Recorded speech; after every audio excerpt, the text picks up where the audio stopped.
Hi guys, it's Relix here, and I had the pleasure of playing Ninja Gaiden Ragebound for the past couple of days, clocking in at about 16 hours to get 100% achievements.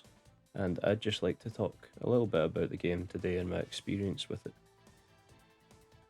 Ninja Gaiden Ragebound is the latest installment of the series by the Game Kitchen.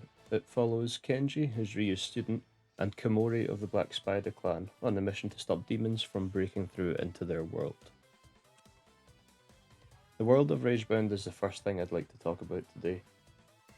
There's plenty of varied biomes that you go through. There's forest, there's caves, there's industrial hideouts, there's clan hideouts, there's literal hell, there's labs, there's more bike sections, there's jet ski sections, there is so much to go through in the game. It doesn't get boring at all.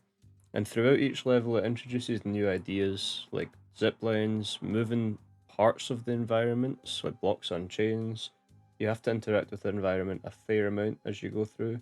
There's Contra style cable climbing, there's a whole bunch of stuff as you go through. They've done a great job designing the world for it to never get stale throughout the entire playthrough.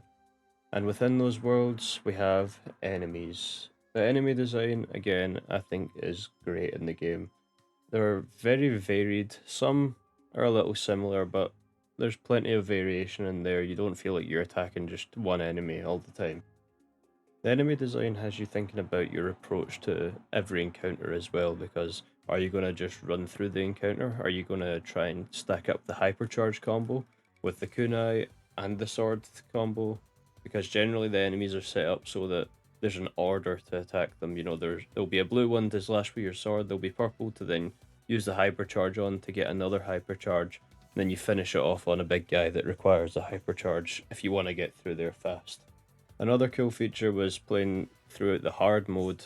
Most enemies had a hard mode specific variant where they were either faster or doubled up their attacks, and these were just generally denoted by different color palette of the enemies. Next part I'd like to talk about is just the general feel of the game. I think this is the smoothest Game Kitchen game I've ever played, and that is saying it as a big Blasphemous and Blasphemous 2 fan, that this game just feels incredible to play.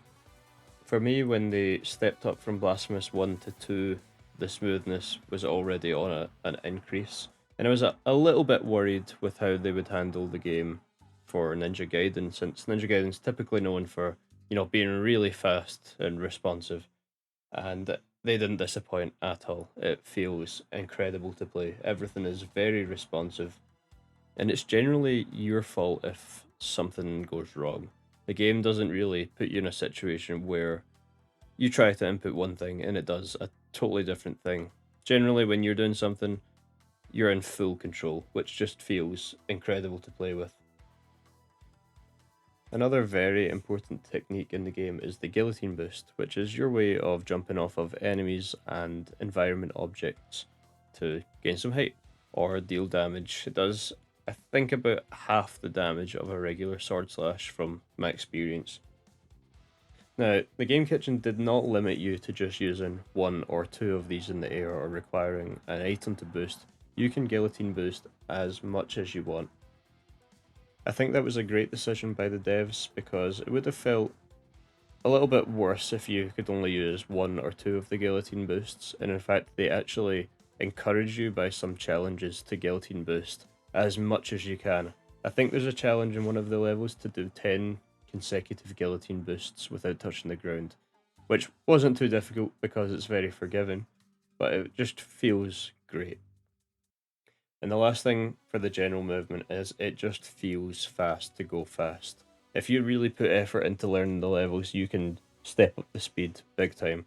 You can go from running to guillotine boost to wall jump, ceiling hang, boosting off of an enemy, boosting off of enemy throwables.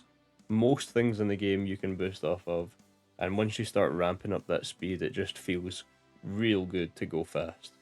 And the last area I'd like to talk about is the items. Unlike the old school setup for Ninja Gaiden, you choose 2 items for Kenji and 2 items for Komori. The items for Kenji are more like general upgrades, like for checkpoints restoring more health, for gaining more rage meter, or for gaining health as you kill enemies above a certain combo level, which was one of my favourite, and I used it through my entire run because it felt very strong. Whereas the items for Kimori are your Change of Spider weapon, which is a special weapon that takes up a bigger portion of your pink bar rather than the kunai throws.